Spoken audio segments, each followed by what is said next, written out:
लग गया और वो भोजन को आप खाओ तो समझ लो जैसा वो व्यक्ति जिस समय सोच रहा होगा या कुछ कर रहा होगा दिमाग में, उस समय उसकी दृष्टि आपके भोजन पर पड़ी तो उसके दिमाग में जो चल रहा है उसका असर आपके दिमाग को जरूर आएगा। इसलिए भोजन हमेशा एकांत में करना चाहिए। हाँ, घर की बात नहीं कर रहा, घर में तो जो बना चार लोग साथ में खाएंगे वही है, अलग कुछ नहीं।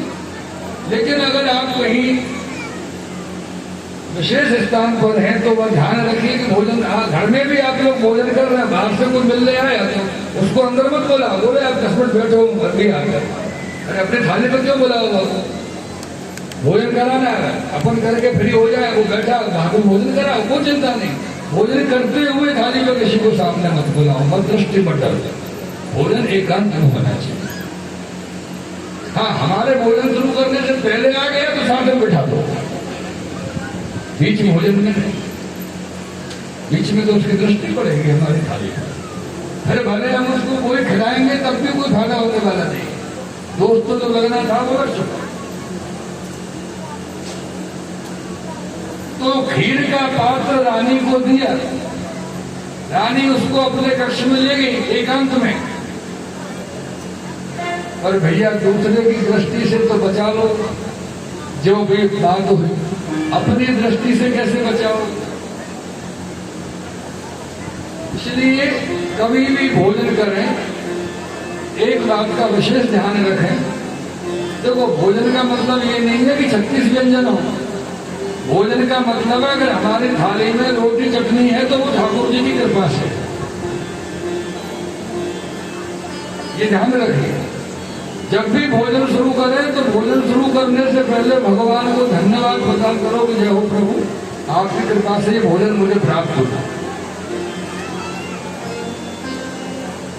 उससे क्या होगा कि भगवान का स्मरण आने पर तुरंत कोई दूसरा स्मरण नहीं आएगा और भोजन शुरू हो जाएगा तो शुद्ध पवित्र भोजन हमारे शरीर में जाएगा। उससे जो कष्ट बनेगा वो हमारी बुद्धि को शुद्ध रखेगा।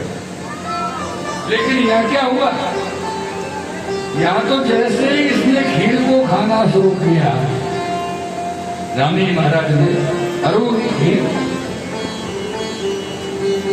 इतनी स्वादिष्ट खीर, रानी के मन में विचार आया कि मैंने ससुराल की तो छोड़ो, अपने पिता के घर पे भी इतनी स्वादिष्ट खीर कभी नहीं खाई। किसकी याद आई इसको? किसकी याद आई रानी को? पिता की। पिता की याद आई। पिता कौन था इसमें? मृत्यु थे, तो सबकी मृत्यु करते रहते। अब गर्भ धारण के प्रसादी को स्मरण करते समय मृत्यु देव का स्मरण हुआ तो बालक कैसा होगा? नाना जी के जैसे। जिसकी याद आई उसी बजाएगा बालक। अब ये महाराज इनके गर्भ से जो बालक हुआ उसका नाम रखा महाराज वेद। वेद जो बालक था, इतना उत्पादी गली मोहल्ले में निकलने नहीं थे, कोई निकला बाबू बगल मारे छेड़े जाने नहीं। गांव वाले, राज्य वाले बेचारे सब परेशान, रोज राजा से शिकायत करे। राजा महाराज खुद परेशान, बच्चों को समझाने माने नहीं, क्योंकि नाना के लक्षण आए थे ना उसमें। लक्षण आगे नाना जी के, तो आगे सब क्या करते, अब तो भोग बोल रहे। तो महाराज हम एक दिन अपने पुत्र से परेशान होकर के चुपचाप रात्रि को कहीं निकल गए। तो मुझ पर इसके अपराध सहन नहीं किए जाते, रोज की शिकायत सुनी नहीं जाती है। चुपचाप कहीं चले गए, बेचारे ऐसे गए जो आज तक लौट के नहीं है। चले गए, उन्होंने कहा जाकर कि अपना देह त्याग किया, भगवान जाए। महाराज अंग ने 2 दिन 4 दिन 6 दिन 10 दिन निकले। दूसरे राजाओं को पता चला कि अंग तो गायब है, तो राज्य में चढ़ाई कर दो। अब तो कोई राजा है नहीं इस राज्य में। तो वहां के जो कुल पुरोहित होते हैं, ब्राह्मण जो होते हैं राजाओं के कुल पुरोहित, आचार्य जो संत महात्मा अपने नगर के होते हैं राज्य के, उन सबने एकत्रित होकर के जो रानी से विचार विमर्श किया और बेन को राजा बना दिया। अरे व्यवस्था हम सब संभाल लेंगे, बालक राजा बन के गद्दी पे बैठा रहेगा। जैसे बेन को राजा बनाया तो बेन ने दूसरे दिन घोषणा कर दी, राजा राजा की आज्ञा कोई टाल सकता नहीं। बेन ने दूसरे दिन घोषणा कर दी कि जो कोई भी बाल सावत यूयम वा अधर्मे धर्मवादिनः, छोटा बड़ा स्त्री पुरुष ऋषि महात्मा संत बैरागी जोगी जो भी कोई ब्राह्मण भगवान की भक्ति करता पाया गया, यज्ञ करता पाया गया, अनुष्ठान करता पाया गया, पूजा सेवा करता पाया गया, तो मार पड़ेगी और सजा होगी मौत।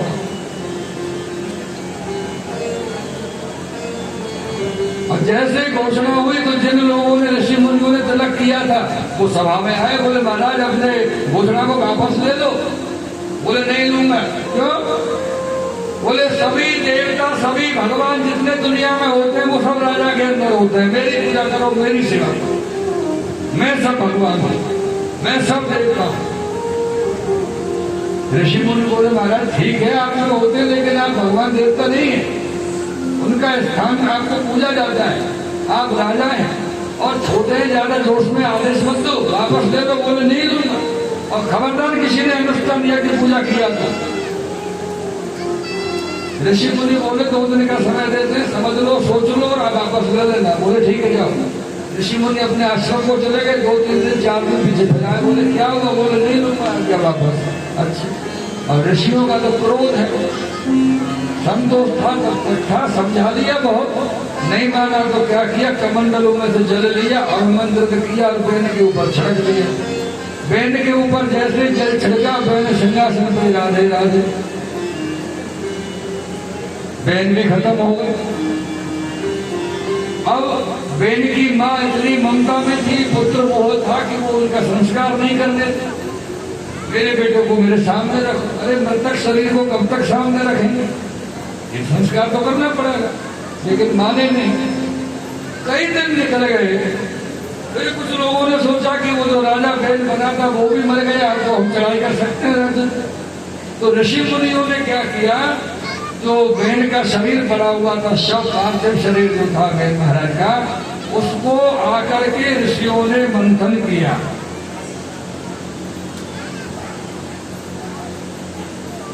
मंथन किया। पहले उनकी बाई जंघा को मथा, बाई जंघा, और जब बाई जंघा का मंथन किया ऋषियों ने, ये रंजायमानो वेन कल्मसमुल्बलम, तो बाई जंघा के मंथन से काले रंग का आदमी निकला। मंथन जब भाई जंगा का, वेन की भाई जंगा का मंथन किया तो काले रंग का आदमी निकला। तो ये काले रंग का आदमी कौन था? वेन कल्मसमुल्बलम, अर्थात ये राजा बेन के पाप थे जो काले आदमी के रूप में बाहर प्रकट हुए। और जैसे ये भयानक से काले से आदमी को ऋषियों ने देखा तो ऋषि बोले नहीं शालो, नहीं शालो, नहीं शालो। अर्थात उस व्यक्ति का नाम और जाति बन गई निषाद। ये जो निषाद है ना, भील जो होते हैं अपने भारतवर्ष में, ये राजा बेन की बाई जंगा से प्रकट हुए बेन के अपराध रूप है, जो निषाद समाज राजा बेन की जंगा से प्रकट। अब वो उस वक्त पाप रूप प्रकट हुआ था। आज हम निषाद ऐसे नहीं, आज तो निषाद उस सृष्टि के बाद में तो निषाद भगवान राम का करना बड़ा प्रिय भक्त हुआ था, निषाद राज। लेकिन वो जो व्यक्ति प्रकट हुआ वो इनका प्रथम व्यक्ति था। फिर दाई जंगा को मथा, दाई भुजा को मथा, तो जंगा भुजा में से महाराज पृथु और महारानी अर्ची का प्रागट्य हुआ। बोलिए पृथु भगवान की जय। पृथु भगवान का प्रागट्य हुआ। पृथु भगवान ने अनेकों जो बेन के अपराध से पृथ्वी शून्य हो गई थी, दान फल नहीं देती थी, उन सबको गौ माता की पृथ्वी माता की सहयोग से, उनको दुहा करके ब्रह्मा जी के सहयोग से और दूध के छींटे पूरी पृथ्वी पर लगाए, पृथ्वी को देने योग्य बनाया कि पृथ्वी फल दे सके, यज्ञों का फल दे सके, कृषि का फल दे सके, इस योग्य बनाया। अनेकों यज्ञ किए, अनेकों यज्ञ करने के पश्चात एक बार महाराज पृथु जी अश्वमेध यज्ञ कर रहे थे और उनका 100वां अश्वमेध यज्ञ था। नियम ये है कि जो व्यक्ति 100 अश्वमेध यज्ञ कर लेता है वो इंद्र बन जाता है। यानी जो इंद्र बैठा हुआ है, ये एक बात ध्यान रखना, ये स्थल नहीं है कुर्सी, ये कुर्सी का मामला है, जगमगाती रहती। जो ज्यादा तपस्या करेगा कुर्सी उसकी। तो इंद्र बदलता है, ये इंद्र जो ऊपर वाला इंद्र है इसका नाम इंद्र नहीं है। हाँ, ये तो जो सिंहासन है स्वर्ग लोक में राजा का जो इंद्र बैठता है, उस सिंहासन का नाम है इंद्रासन। तो जो उस पर बैठेगा वो इंद्र होगा। ये तो 100वां यज्ञ चल रहा था, ये इंद्र की समझ में आया कि 100 यज्ञ पूरे हो गए तो मेरी खुशी गई, ये महाराज पृथु जी इंद्र बन जाएंगे। तो अश्वमेध यज्ञ का नियम होता है कि उसका एक घोड़ा माना जाता है, और घोड़ा जब तक सामने होता है आचार्य की नजरों के तब तक आहुति जलती है, नहीं तो बंद हो जाती है। इंद्र ने क्या किया, भेष बदल के आया और ये सब तो यज्ञ में लगे हुए थे, स्वाहा, और घोड़े को चुरा के ले गए। अचानक आचार्य की दृष्टि पड़ी, घोड़ा गायब। बोले महाराज घोड़ा गायब, यज्ञ बंद। घोड़ा रहेगा तो ही यज्ञ होगा। तो पृथु जी के पुत्र वजिताश्व जो थे वो गए, तो क्या देखा कि कोई ब्राह्मण घोड़े को पकड़ के ले जा रहा है। अरे ब्राह्मण देवता रुको रुको, ये घोड़ा कहाँ ले जा रहे, हमारे यज्ञ का घोड़ा दे दो। चुपचाप दे दी। वो भेष बदल के आया था ब्राह्मण का भेष ऐसा है कोई भी घुस जाता है। साधु महात्मा का और ब्राह्मण का ये दो ऐसे भेष है, कोई भी घुस जाता, पता नहीं इसमें हकीकत क्या है। हाँ, अब घोड़ा वापस आ गया, बांध दिया, फिर प्रारंभ हो गया। थोड़ी देर पीछे आया, फिर घोड़े को चुरा ले गया। आचार्य बोले घोड़ा फिर गायब है। अब की बार वजिताश्व ने धनुष बाण तान लिए, जो भी होगा मार दूंगा। बोले नहीं, मारना नहीं, पकड़ के लाना। अब जो व्यक्ति घोड़ा ले जा रहा था उसको पकड़ के लाए। तो वजिताश्व और ये सब बोले आचार्य से, बोले महाराज आपने तो कहा था इंद्र घोड़ा चुरा के ले गया, ये तो कोई ब्राह्मण है बेचारा, इंद्र का। अरे बोले ये इंद्र का भेष बदल के आया है, बोले उसको अपने असली रूप में प्रकट हो। इंद्र को असली रूप में प्रकट किया तो बोले क्यों चुरा रहे हो महाराज। इसको मारने के लिए तैयार हो गए पृथु भगवान। जैसे पृथु भगवान तैयार हो गए तो भगवान प्रकट हो गए नारायण। बोले रुकिए पृथु जी, मारिए मत, ये मेरा भक्त है, तो शांति हो गया है इसलिए अपराध किया है, इसको क्षमा कर दो। बोले नहीं मारूंगा प्रभु, आप आगे, मुझे क्या जरूरत है। बोले आप वरदान मांग लीजिए। बोले महाराज क्या वरदान मांगो, मेरा यज्ञ तो आपकी प्राप्ति के लिए था, आप आ गए, मेरा यज्ञ पूरा हो गया, अब मुझे पूरा होने की जरूरत नहीं। बोले कुछ वरदान मांग लो राजन, हम आपको वरदान देना चाहते हैं। तो प्रभु भगवान ने क्या वरदान मांगा था। बोले महाराज मेरे पास ये 2 कान है। कितने कान है? 2 कान। अब इन 2 कानों से कथा सुनने में, सत्संग सुनने में, कीर्तन सुनने में मेरी संतुष्टि नहीं देती है। 2 कानों से मुझको ज्यादा कान चाहिए तो मेरी संतुष्टि शायद हो जाए। तो बोले भगवान, बोले कितने कान चाहिए भैया? तो प्रभु जी कहते हैं, बोले हे नारायण, यदि आप मुझको दे सकते हैं तो 10,000 कान दीजिए। इससे मैं खूब आपकी कथाएं सुनूं। 10,000 कान पृथ्वी भगवान ने मांगे नारायण भगवान से।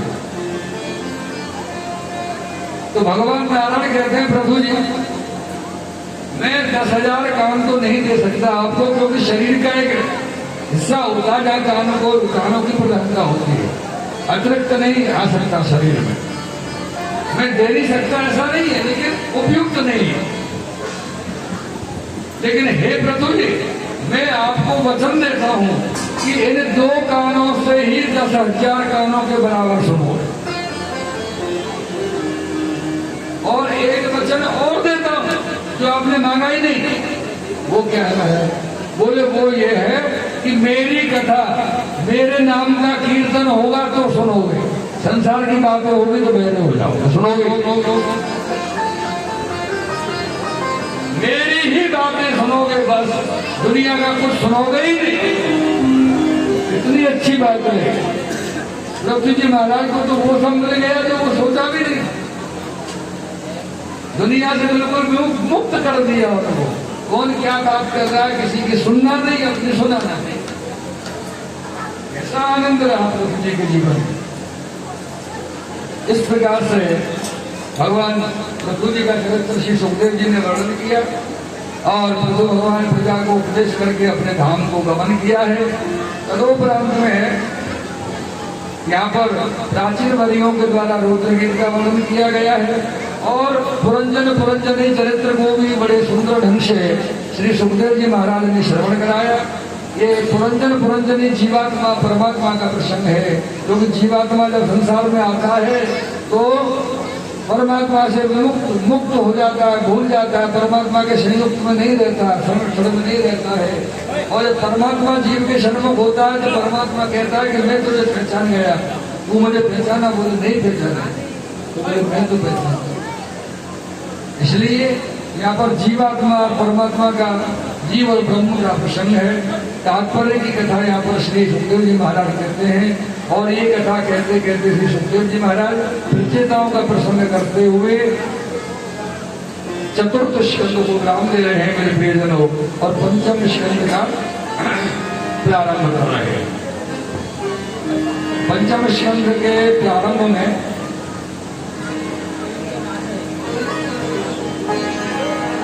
लागी लगन मत तोड़ना,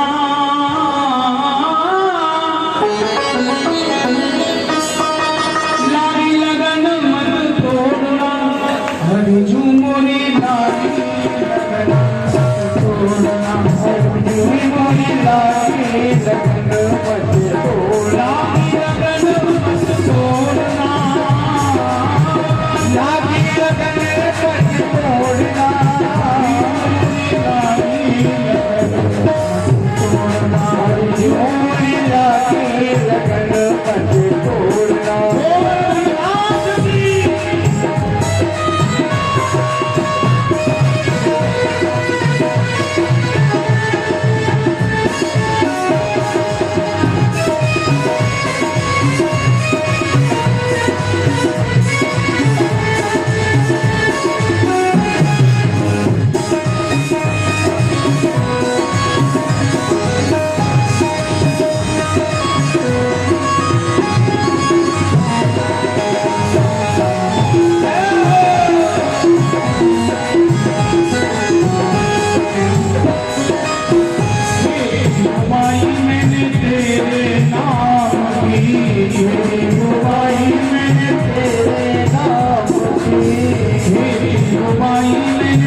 पुरानी जन्म लगे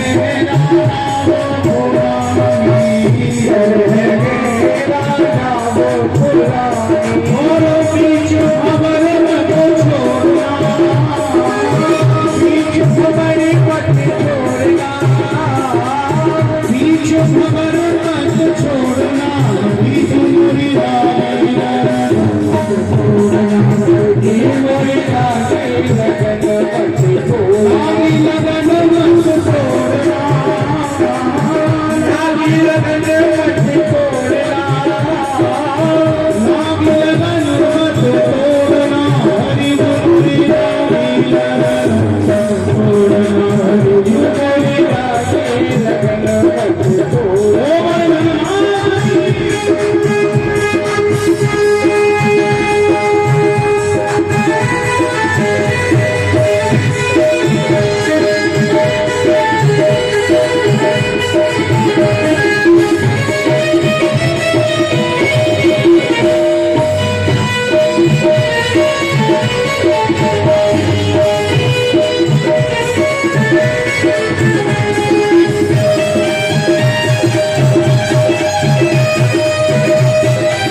यहाँ श्री सुखदेव जी महाराज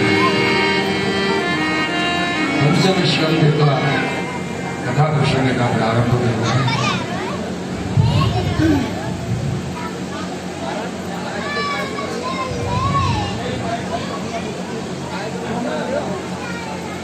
प्रियो भागवत आत्मा राम कथम मुने हे रमतयन्मूल कर्मबन्धो पराभव।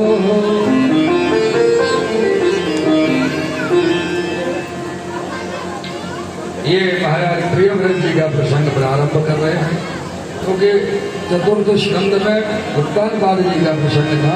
अब उनके जो दूसरे भाई हैं प्रियव्रत जी, उनका प्रसंग। ये प्रियव्रत जी महाराज ऐसे पृथ्वी के सम्राट राजा थे।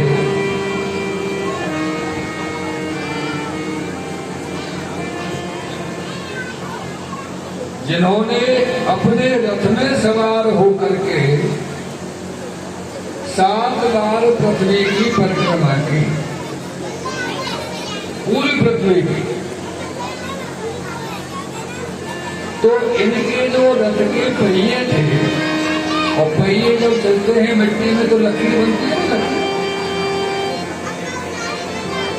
इनके रथ के पहिए से बनी हुई लकीर जो है वो 7 समुद्र में।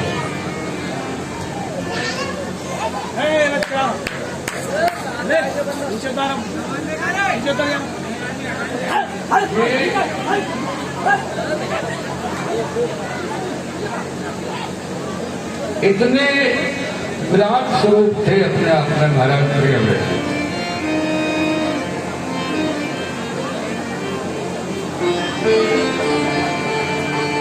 वैसे अगर देखा जाए दूसरे इतिहास, पौराणिक सांस्कृतिक इतिहास को अगर देखा जाए तो मेरे प्रियजनों, ये जो 7 समुद्र है ना, ये श्री यमुना जी के पुत्र हैं, 7। यमुना जी को तो जानते हैं ना, जो मथुरा में यमुना जी प्रवाहित होती है। तो यमुना जी कौन है? श्री यमुना जी भगवान श्री कृष्ण की तुरीय प्रिया है। क्या? तुरीय प्रिया। तुरीय का अर्थ होता है चतुर्थ, यानी चौथी प्रिया। नंदनंदन यशोदोत्पन्न लाल प्रभु श्री बालकृष्ण लाल की तुरीय प्रिया श्री यमुना जी है, और यमुना जी के ही 7 पुत्र हैं ये 7 समुद्र। और ये खाली इसलिए हो गए थे, एक बार श्री यमुना जी ठाकुर जी की सेवा में थी, और ये 7 बालक यमुना जी को बार बार परेशान कर रहे थे अपनी माँ को कुछ मांगने के लिए, रोना करना है, ये करना है। तो श्री यमुना जी ने इनको शाप दे दिया कि जाओ तुम 7 के 7 इतने खाली हो जाओ कि तुम्हारा जल का कोई प्रयोग नहीं होगा, क्योंकि तुम 7 ने मिलकर के ठाकुर जी की सेवा में विघ्न डाला, इसलिए इनको शाप।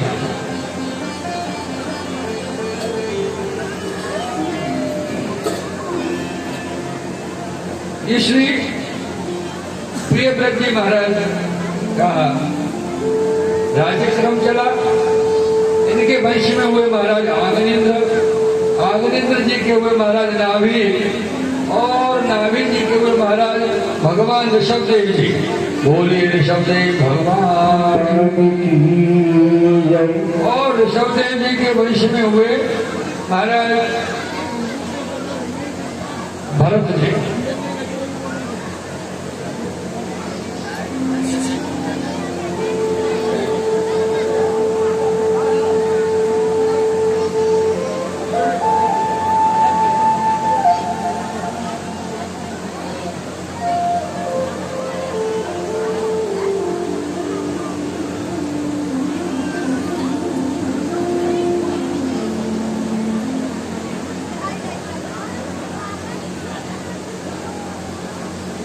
थे भरत जी। भरत जी को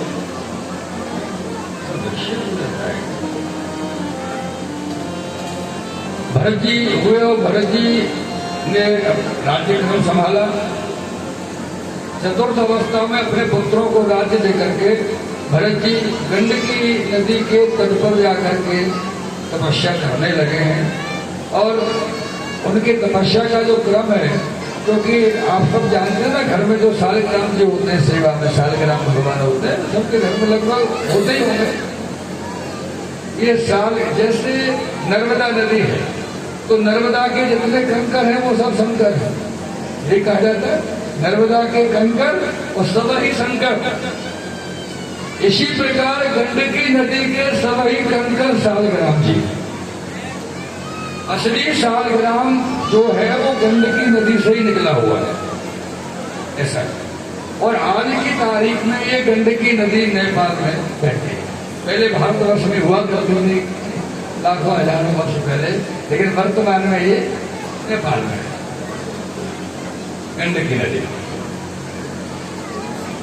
तो ये वहां पर गंडकी नदी के तट पर तपस्या करते थे। और तपस्या में क्या था, इनको सालग्राम जी को बदला लिया नदी में से अपनी कुटिया में, और तुलसी के पत्र पर श्री कृष्ण लिखना और फिर सालग्राम जी को चढ़ाना, ऐसे हजारों पत्ते दिन में चढ़ाते थे।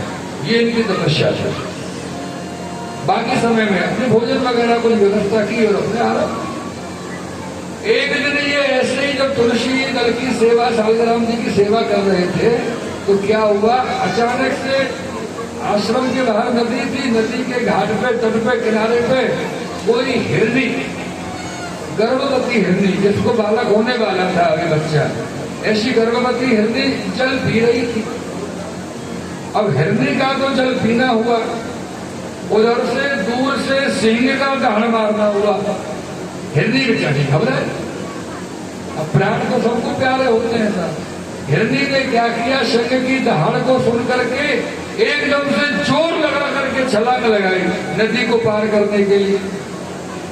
तो जैसे जोर लगाया, छलांग लगाई, तो जो गर्भ था वो वहीं गिर गया और हिरनी उधर जाकर के पानी में गिर के मर गया।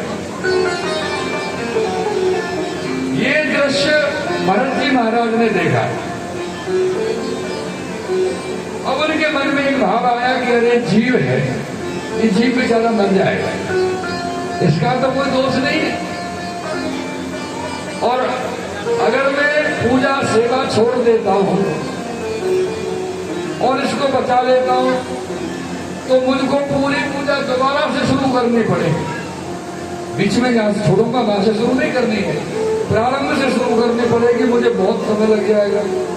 लेकिन यदि मैं इसको नहीं बचाता और पूजा पूरी कर लेता हूं, तब तक इसके प्राण निकल जाए। इससे अच्छा तो सेवा पूजा दोबारा शुरू की जा सकती है, 2-4 घंटे ज्यादा लगेंगे तो दोबारा हो सकती है ना।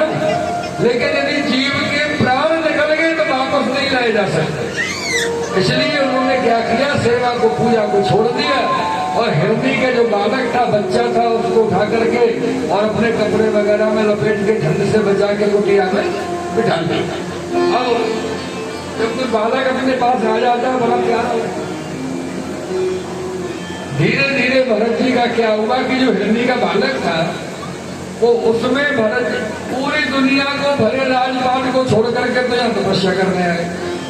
और उनका जो मन था वो धीरे धीरे हिरनी के बच्चे में लग गया। और ऐसा मन लगा हिरनी के बच्चे में कि भगवान की सेवा पूजा कम होते गई, कम होते गई, कम होते गई। एक दिन ऐसा आ गया कि पूजा ही छूट गई। रात और दिन मेरो हिरनी को बच्चा, भूखो हो वो, प्यासो हो वो, ठंड तो नहीं लगी है, उड़ा दो, छाया में बांधो, धूप में। ये हिरनी के बच्चा की सेवा में लग गए, अब तो भगवान की सेवा छूट गई। रात और दिन एक ही नाम, हिरनी को। अब 2-4-6 महीने हो गए, 2-4-6 महीने में मानव बच्चा बड़ा हो गया। तब हिरनी का बच्चा तो 6 महीने का बहुत बड़ा हो जाता। इन्होंने क्या किया, आश्रम की जो परिधि थी, बाउंड्री जो बना रखी थी लकड़ी काटने से किसी से, उसके अंदर बच्चे को बांध रखा था। और भरत जी महाराज उस बच्चे के लिए जंगल में ताजा ताजा कोमल कोमल घास लेते चले गए, घास खाने। पीछे से क्या हुआ, ये बच्चा भरत जी तो निकल गया, बच्चा आश्रम में बंधा हुआ था, पीछे से कुछ हिरणों का झुंड आया, उसी मन में होकर निकल के बच्चे ने मन में सोचा मैं यहाँ अकेला बंधा रहता हूँ, मेरे परिवार वाले तो हो जा रहे। उसने रस्सी में झटका दिया, रस्सी तोड़ दी, भाग गया। इधर भरत जी आए और वो तो सोचते आ रहे थे, आहा मुझे मिलेगा, मुझे देखेगा, मेरे छाती पे पैर रख के खड़ा हो जाएगा, मुझे चाटेगा, मुझे ऐसा प्रेम करेगा, ये सोचते आ रहे अपने मन में। आश्रम में आए तो कुछ भी नहीं, बच्चा ही गायब। अब तो उन्होंने वो गठरी जो लाए वो तो डाली दूर और रोने लगे, चारों तरफ भटके वन में, हे हिरनी के बच्चा तू कहाँ गया, हे हिरनी के बच्चा तू कहाँ गया। सुबह से शाम, शाम से सुबह, 3, 4, 6 दिन 8 दिन भूखे प्यासे तड़पते निकल गए भरत जी महाराज को। और एक समय ऐसा आया कि उनके प्राण निकल गए। अंते मता सुगता, अंत में जीव की जो मति होती है वही गति प्राप्त होती है। अब अंत में इनका ध्यान क्या था, हिरनी को बच्चा, तो अगला जन्म ये हिरण्य का हुआ। भरत जी अगले जन्म में हिरण्य का रूप लेकर के प्रकट हुआ, हिरण्य बन गए। इसलिए ध्यान रखिए भजन जरूरी है। आप कोई नौकरी करते होंगे तो भी लोग, कोई मास्टरी करता होगा, कोई पुलिस में होगा, कोई आर्मी में होगा, कोई कंपाउंडर होगा, कोई डॉक्टर होगा। तो सरकार जब नौकरी देती है, काम सौंपती है, उससे पहले 1 साल 2 साल 4 साल ट्रेनिंग देती है कि नहीं देती है? तभी नौकरी देती है, डायरेक्ट तो नहीं पहुंचा देती। ठीक इसी प्रकार मृत्यु के समय हमारे मुंह से भगवान का नाम निकले, इसके लिए ट्रेनिंग लेनी पड़ती है। और ट्रेनिंग ये है कि 10-20 साल 25 साल 50 साल रोज भगवान का भजन करो, जिससे उस समय भजन निकलने की आदत बन जाए। नहीं तो नहीं बन पाते, नहीं निकलता साहब। कि जन्म जन्म मुनि जतन कराही और अंत नाम मुख आवत नाही। कितने योगी मुनि ऋषि जतन करते रहते हैं, लेकिन मृत्यु के समय पर भगवान का नाम नहीं आता है। मृत्यु के समय भगवान का नाम आए, उसी का तो प्रयत्न, तो ट्रेनिंग का अभ्यास डालना पड़ेगा, आदत डालनी पड़ेगी। जिस तरह सुबह उठ करके हमको भैंस की सानी करनी होती है, दूध निकालना होता है, नहाना होता है, नाश्ता करना होता है, भोजन करना होता है, ऐसे ही एक नियम और बना दो कि मुझको इन सब में शामिल 2-5 माला का भजन भी करना जरूरी है, जिससे अभ्यास बनेगा, आदत बनेगा।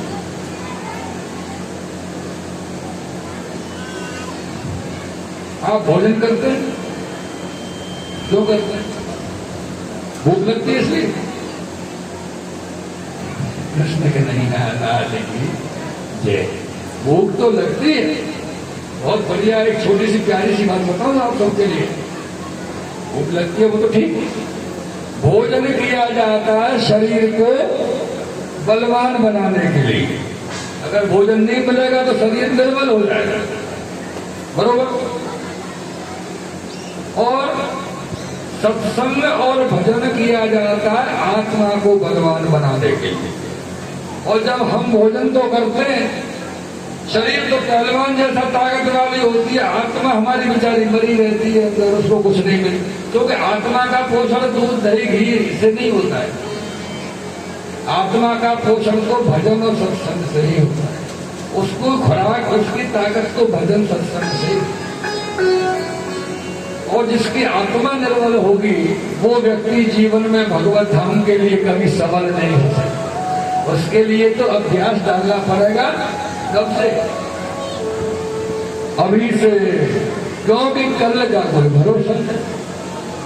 काल करे सो आज कर, आज करे सो अब, पल में होएगी, बहुरी करे वो कब।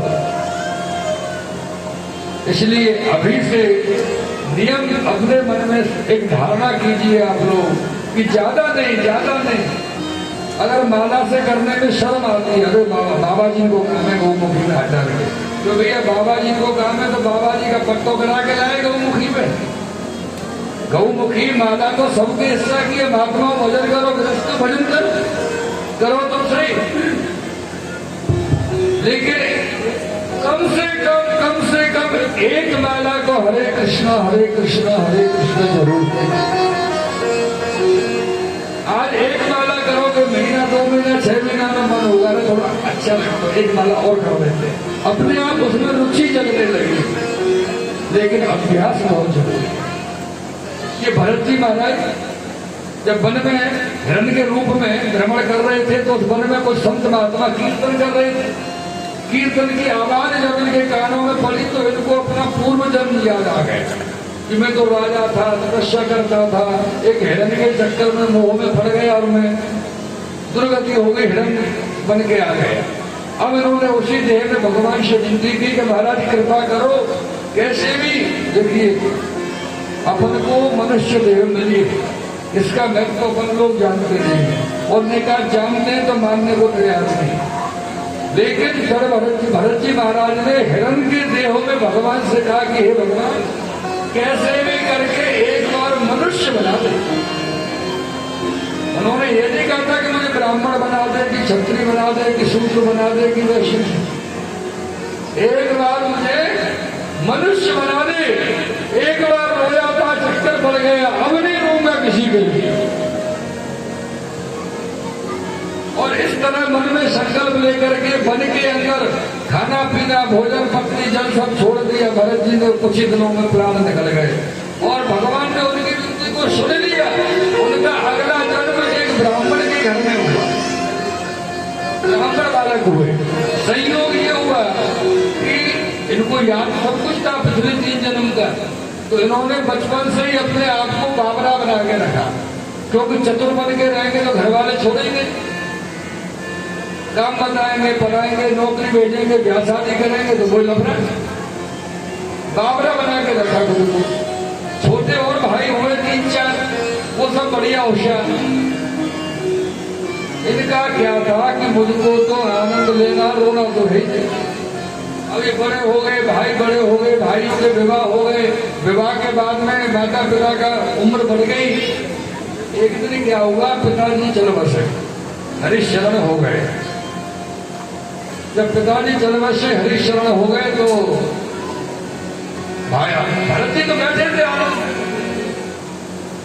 भाई रो रहे हैं, भाइयों की पत्नियां रो रही हैं कि भाई हमारे पिताजी चले गए।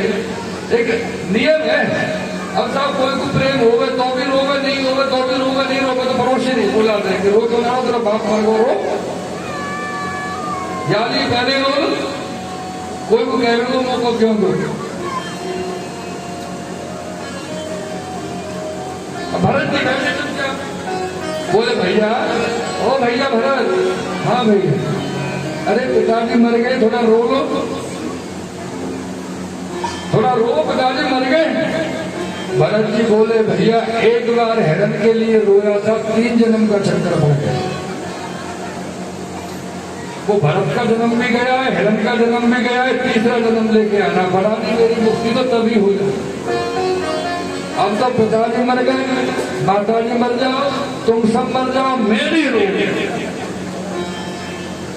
मुझे नहीं रोना किसी के लिए।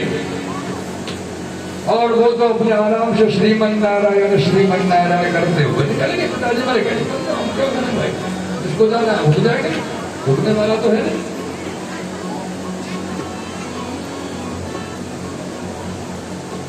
कुछ दिन बाद पिताजी के संस्कार पूरे हो गए, 10-12-15 दिन के, पौना महीना का, 1.25 महीना का जो होना संस्कार हो गया। अब भाई अपने अपने काम कर लेते। भाइयों की पत्नियों से कहा कि भाई ऐसा करना, हमारा जो बड़ा भाई है भरत बड़ा भोला भाला है, तो बेचारे को कुछ संसार से मतलब नहीं है, एक काम करना, इसके भोजन पानी में कमी नहीं रखना चाहिए, तो तुमको कुछ करना नहीं है, भोजन बना के देना भाई को, हमारे को। बोला भाई कमा के तो हम ला रहे, तुम्हारे तो जा नहीं रहा, और बना के दे दो, सब्जी रोटी हो रही है। पत्नियों ने बड़े प्यार से कहा, हाँ जी जरूर, वो हमको ना नहीं, पत्नियों के मन में महीने 2 महीने तो भोजन भरत जी को दिया, उनके मन में क्या आया, हट्टा कट्टा मट्ठा बना रहता, काम करता नहीं, खाता है। हमारे पति कमा कमा के लाता है, खाने के लिए बैठा है घर में, करता कुछ है नहीं। जो ऐसे जो विचार जिसके हृदय में आते हैं ना, उसका हृदय पूरी तरह मान लेना कलुषित हृदय होता है, कलुषित कलुषित। तो एक दिन क्या हुआ, भाइयों के बच्चे थे छोटे छोटे, 4-4, 6-6 साल के होंगे बेचारे। तो घर में सब भोजन कर लिया सब लोगों ने। अब थाली में लगभग बच जाता है, किसी की थाली में आधी रोटी, किसी की में चौथाई, किसी की में 2 टुकड़े, किसी की में 3 टुकड़ा रोटी के बचे, किसी की में 2 चम्मच दाल बच गई, किसी की कटोरी में आधी चम्मच। ऐसे सबकी थाली इकट्ठी करके बहु भाभियों ने एक दिन थाली सजा के बालक से कहा कि ले पकड़, ताऊ जी को भोजन ले जा। आप जानते हैं ना, बालक तो भोले होते, बालक के मन में तो कोई कपट पाप होता नहीं। बालक भोजन की थाली ले गया, उसने देखा था हमारी माता जी ने 4-6 कटोरियों की दाल इकट्ठी करके रख दी है, 4-6 थालियों की रोटी इकट्ठी टुकड़े टुकड़े करके रख दी। बालक बोला कि ताऊ जी भोजन ले लो। भरत जी ने जैसे थाली अपने हाथ में ली, अब बालक तो बोला, उसने बोला ताऊ जी ये जो भोजन है ये झूठा है। बालक बोला ये जो भोजन है ये झूठा है। तो भरत जी बोले बेटा भोजन का क्या झूठा है, ये संसार ही झूठा है। संसार में सत्य क्या है, सब झूठा ही झूठा है, तो भोजन सत्य कहां से आएगा, वो भी झूठा है। भोजन की और एक दिन अपने अपने पतियों को सिखाया, पत्नियों ने पकड़ के भरत जी को खेत में बिठा दिया कि इनसे कहो कुछ तो करें। फसल हो रही थी खेतों में और सब अपने अपने खेतों से, जो जमींदार थे, खेती करने वाले लोग थे, वो अपने अपने खेतों की रखवाली कर रहे थे, चिड़ियाओं को पक्षियों को भगा रहे थे। अब वो तो भगा रहे थे, भागो चिड़िया भागो, मत खाओ दाना, मत खाओ खेती, मत खाओ। लेकिन भरत जी क्या कहते, आ जाओ मेरे खेत में। भरत जी सब चिड़ियाओं को बुला रहे थे अपने खेत में कि राम की चिड़ैया राम को खेत, खाओ री चिड़ैया भर भर पेट। अरे मेरे का मना करो भैया, खेती किसकी, राम जी की, दाना किसने दिया, राम जी ने, चिड़िया किसकी है, राम जी की, तो मेरा क्या, खाओ पियो भोजन। उसी समय पर कोई एक उस जमाने का कोई बदमाश आदमी था। उस जमाने में राक्षस कहते थे, तो राक्षस था जिसको संतान नहीं हुई थी, तो उसने काली मैया की मान्यता मांगी, हे काली मैया मुझको पुत्र हो जाएगा तो मैं तुझको नर बलि दूंगा। इतनी बढ़िया मान्यता मांगी, मुझे बेटा हो जाए दूसरे के बेटा को मैं बता दूंगा। नर बलि का मतलब तो यही हुआ ना, मुझको बेटा हो जाए दूसरे के बेटा को मुझको भेंट चला दूंगा। और संयोग से उसको बेटा हो गया। उसने किसी दुबले पतले आदमी को पकड़ा, ऐसे ही घर में लाया, नहलाए खिलाए पिलाए, बढ़िया व्यवस्था उसकी रखी। 1 महीना पहले पकड़ लिया, तुरंत मिला नहीं मिले, और खिला पिला के पहलवान बना दिया। बढ़िया आदमी की बलि देनी चाहिए था जो देवी माता को। और जो उसके जो सेवक थे, नौकर, जो काम करने वाले सेवक लोग थे, जो उस आदमी की देख रेख करते थे, अब सब उनको तो कुछ मिलना नहीं था। मिलने वाला तो उस आदमी को था, मालिक को, जो बेटा मिल गया। उन आदमियों ने क्या किया, जब सुबह उसको नहला धुला रहे थे, भोजन नाश्ता करा रहे थे, उससे बोले भैया जी आज लास्ट है तुम्हारा। तो वो आदमी बोला क्यों, हम क्या होने वाला है आगे। बोले आपको पता नहीं 1 महीने से क्यों खिलाया जा रहा है आपको फ्री में। बोले नहीं पता। बोले आपकी बलि दी जाएगी आज देवी मैया को। और जैसे ही उसने बलि का नाम सुना, बेचारे के पैरों से जमीन निकल गई। उसने आप देखा न तमाम बोर्डर की सोचते रहे, वो तो भाग गया। और 1 महीने में खा पी के ताकत भी इतनी आ गई थी, कोई पकड़ भी नहीं सका उसको बराबर में दौड़ के। अब बलि का मुहूर्त आ गया। अब तत्काल इतनी ऐसी व्यवस्था कहां से की जाए, कोई बढ़िया व्यक्ति मिले, तंदुरुस्त हृष्ट पुष्ट। उस व्यक्ति ने कहा कि भैया जैसा सूखा सारा टेढ़ा मेढ़ा आदमी मिला उसको लेके आओ, बलि तो दे दी। अब उसके आदमी जो है ढूंढने निकले आदमी को बलि के लिए, वो सब ईमानदार थे। 2-4 आदमी मिले रास्ता में, हाँ भैया चलोगे क्या? और जिससे आप पूछो किसी को चलोगे, सामने वाला पूछेगा ना कहाँ चल रहे, तो कोई पूछता है कहाँ चल रहा है, बोले बलि करेगी, कोई पागल हो गया, अरे कोई नहीं रहता साथ। अरे किसको मरना है, किसको बलि करना है देवी मैया की? सबको अपने प्राण प्यारे, जिंदगी अच्छी लगती है सर। ढूंढते ढूंढते वो भरत जी के पास आ गया। भरत जी बैठे थे अपने खेत में। भरत जी का क्या था कि वो बाप किसी से करते नहीं थे, उनका तो एक ही था, श्रीमन्नारायण श्रीमन्नारायण श्री। उन आदमियों ने पूछा भैया चलोगे? भरत जी बोले ठीक है चलेंगे। ऐसे गर्दन हिला, बोलना तो है ही नहीं, बोलेंगे इतनी देर में भगवान के तो नाम छूट जाएंगे ना, ऐसे बोलना नहीं है। चलोगे? अरे वो ये कमाल का आदमी, पूछा नहीं इसने कहा जाना है, भाई इसको बता दो, हम तो पाप लें, इसकी बलि चलेगी। बोले भैया तुम्हारी बलि चलेगी, बलि करने चलोगे? भरत जी बोले ये बढ़िया आदमी भैया, मरने से डरना लगे हो, मरने को तैयार है। भरत जी को उन्होंने पकड़ा और ले गए अपने जहां भी उनका ठिकाना था, घर में नहलाया धुलाया, बढ़िया कपड़े पहनाए, बढ़िया भोजन कराए भरत जी को। और इतना श्रृंगार भरत जी को धराया कि अगर आज की तारीख में होता तो अरबों खरबों का सोना रत्न आभूषण भरत जी के शरीर को धराए और ला करके देवी मैया के मंदिर में बिठा दिया। अरे पंडित जी हो, स्वर्ण में पूजा कराने आए।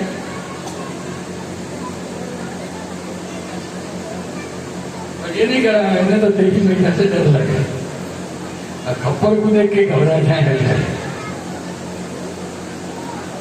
बोले ब्राह्मण इस आत्म की वैष्णवी क्या?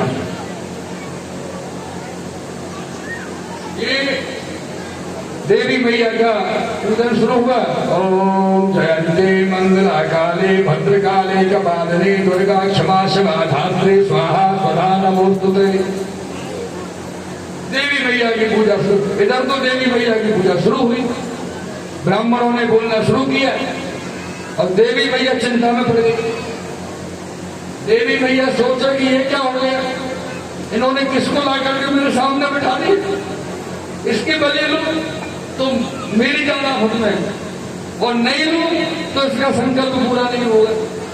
बलि तो लूंगी, हाँ बलि तो लूंगी, लेकिन इसकी नहीं ले सकती जिसको बिठा दिया है। क्यों कि देवी मैया जानती थी कि ये भरत नहीं जड़ भरत है और ये परमहंस है। अगर इनकी मैंने बलि ले ली, गलती से भी बलि मुझ पर चढ़ गई जड़ भरत जी की, तो नारायण मुझको छोड़ेंगे नहीं, क्योंकि ये उनका मन है और नारायण हम सबके आराध्य हैं। देवी मैया अब भरत जी को कोई फर्क नहीं होता, अपने आराम से चौकी पर नेत्र बंद करके बैठे, नारायण नारायण नारायण तो चल रहा है। भरत जी महाराज इधर पूजा पूर्णता की ओर चल रही है और देवी मैया की जो प्रतिमा है, मूर्ति, वो धीरे धीरे चटकने लगी, हटने लगी। जैसे मूर्ति चटकने लगी तो ब्राह्मण देवता बोले अपने यजमान से, बोले महाराज देवी मैया खुश हो रही है, प्रकट हो रही है, मूर्ति फट रही है। और सामने भरत जी को पता नहीं था क्या हो रहा है। देवी मैया अपना खप्पर लेकर के प्रकट हुई और सबसे पहले तो यजमान का रेट लिया, तू बलि देने वाला था ना, तेरी बलि लो सबसे पहले, फिर यजमान की बलि सबसे पहले। और परिवार के जो सहयोगी अधिकारी ईमानदार तो थे बेचारे, लेकिन सहयोग तो कर रहे थे गलत काम में, इसलिए फिर तुम आ जाओ। फिर सबने सहयोगी इनकी बदली नहीं करनी हुई है। अब ब्राह्मणों की तरफ देखा, ब्राह्मण हाथ जोड़े, बोले भैया हमारा कोई दोष नहीं है। देवी भैया बोली दोष तो है, लेकिन तुम्हारी बलि मैं ले नहीं सकती, लेकिन तुमको मैं दंड जरूर दूंगी कि आज के बाद वो जो ब्राह्मण थे, सब ब्राह्मण की बात थोड़ी है, आज के बाद तुम जीवन में पूजा नहीं करा पाओगे किसी की, आज फिर कभी कहीं ना कहीं गड़बड़ी करोगे। कहने का अर्थ है ब्राह्मण को कोई भी कर्म करना है यजमान के यहाँ, किसी भी ब्राह्मण को, ये है हम है ये है और जितने भी दुनिया में ब्राह्मण है, निर्लोभ भाव से यदि कर्म कराओगे तो सफलता मिलेगी। और भैया बूढ़ो मरे चाहे जवान, हमें दक्षिणा से काम, ऐसा ब्राह्मण हो तो सबसे पहले कर्म करना दो, ध्यान रखिए।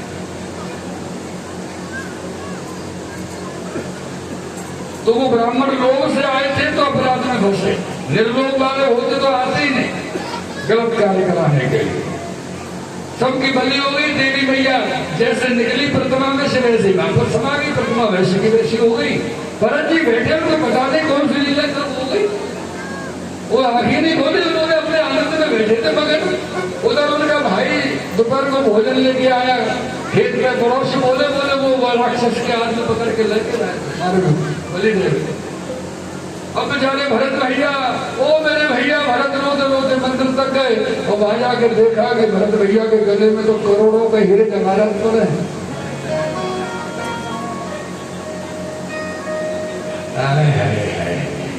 बाप बड़ो ना भैया, सबसे बड़ो खेत में से रोते रोते आ रहे मेरे भरत भैया, ओ मेरे भैया भरत। और जैसे ही माया देखी भरत भैया को तो भूल गए, सीधे बोले धनकाते आओ भैया, ये माला खाते आई। भरत जी बोले कम से आएंगे और वो पकड़ा ही संभाला, बोले तुझे मिल जा घर को जाको आगे जाता। हाँ, भरत जी को क्या मतलब संभाला माया से।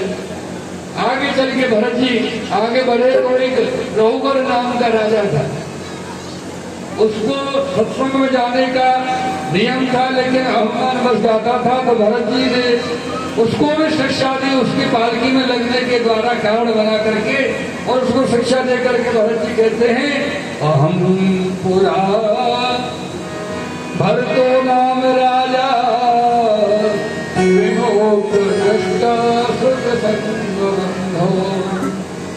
आराधनम भगवती मानो मृगो मृगो मृग संघार्थो। हे राजन रघुवर, तुम छोटे से राजा हो, मेरे सामने बड़ी बात कर रहे हो। तुमको पता नहीं मैं भी पूर्व जन्म में भरत नाम का सम्राट राजा हुआ करता था, लेकिन एक मृग के दुष्संग के कारण 3 जन्मों का अंतर बढ़ गया। ध्यान रखिए संग कैसा होना चाहिए। ये रघुवर राजा को भवाटवी इत्यादि के सब वर्णन श्रवण कराए। रघुवर राजा को उन्होंने सदमार्ग प्रशस्त किया और तदुपरांत में श्री सुखदेव जी महाराज सिंधु द्वीप पर्वत समुद्र भुवन कोश इत्यादि सबके वर्णन श्रवण कराते हुए और किन पुरुषों के वर्षों के वर्णन कराते हुए, जम्बूद्वीप के वर्णन कराते श्रवण कराते हुए श्री सुखदेव जी महाराज 28 प्रकार का नरकों का वर्णन, पहाड़ों का नदियों का वर्णन, 28 प्रकार के नरकों का वर्णन कराते हुए 5वें स्कंद को विराम दे रहे हैं। बोलो कृष्ण कन्हैया लाल। कल की कथा फिर सुनने से प्रारंभ होगी, आप सब समय से बता रहे। हाँ, एक बात बंधु,